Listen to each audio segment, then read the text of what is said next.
dejansko čaka uro pa pol ali pa še mečken manj vzpona do Rožnove koče, ki je bila prva koča Slovenskega planinskega društva odprta 1894, potem pogorela, danes pa obratuje upravljanje planinskega društva Bohinjska Bistrica. Pot gre pravzaprav strmo ves čas. Bomo šli počasi, zmerno, počili, če je potreba, ampak na ta način se pa tudi učinkovito dvigamo naslednjih 600 metrov višinskih.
Jaz sem še iz tistih časov, ki je bil javni prevoz in vem, kako je to fajn, še posebej za krožne ture. Ne da greš po eni in isti gor in dol. In zato mi je to super všeč. Samo bojo pa mogli zagrabiti z organizacijo tako, da bojo zgodaj zjutraj neštih probe bo treba delati. Nekaj bo treba riskirati in moje mnenje je tako, recimo jezersko, ki mi je zelo všeč. Ob 6. zjutraj s predvora je prvi pa pol zvečer ob 6. Dosta dva, samo da se enkrat štarta. Že takrat, ko sem jaz na Ledinah oskrbnik, ni bilo avtobusov v nedeljah. Grozen, pa se pa ljudje penijo, zakaj je parkirnina tam tako draga. Ona bo treba. Pa je treba, če se bo to organiziralo. Samo to, se je pa treba res zmeniti, da res zalaupa takoj dobro, ne pa tako na pol. Ker če je na pol, pol ne bom kol nič. Mi se nekako zdi, da so te pravi planinci, ki bi radi štartali že recimo ob 4, kaznovani, da morajo plačati, ne vem, 20-25 evrov. Ja, to je res. Se pravi, jaz bi tako naredil. Treba je narediti eno štih probo, mogoče delati malo zgubo, da se vidi, kdaj, koliko, se jih voz, potem je pa lažje. Jaz imam srečo, da je tlele vlak iz Primorske in z Jesenic in tako naprej.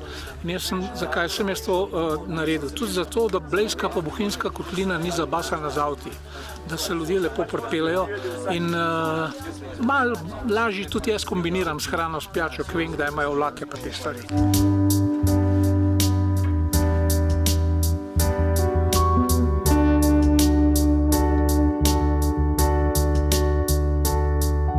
Bohinjo ima dobro organiziran ta javni prevoz in mi smo lani na lastni koži izkusili to, kako to gre.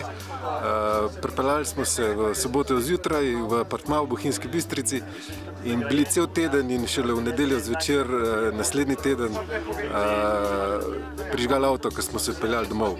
Vmes smo se pa z tem javnim prometom, moram poudariti tudi zastonj končno, pripeljali na vsa izhodišča zanimiva, na planino Blato, Vogar, v dolino Voje, do Ukanca, se pravi na drugo stran jezera, potem na Pokljuku v Soriško planino, na Soriško planino in vsak dan obiskali nekaj vrhov.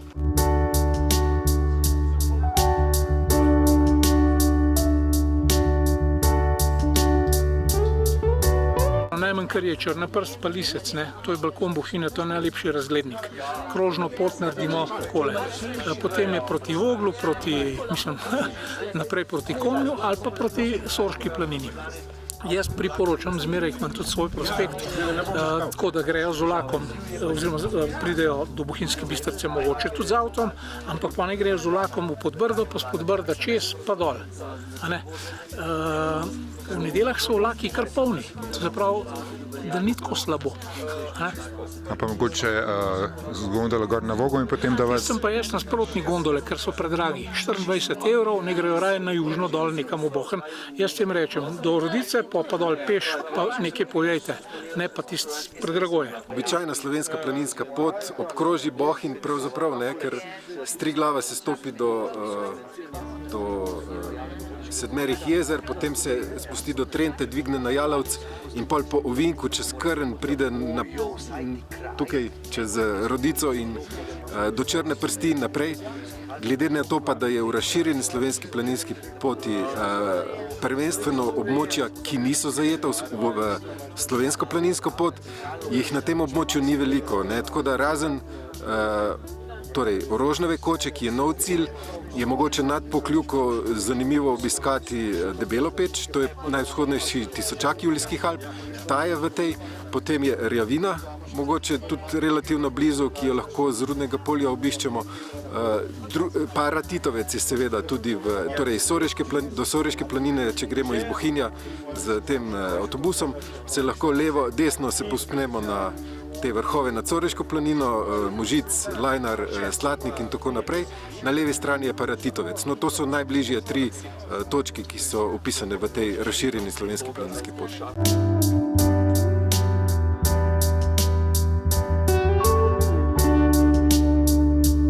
Ponosni ste pa tudi na svojo solatko, ne? Tudi, še posebej kmetake moje generacije ženske pozdravijo.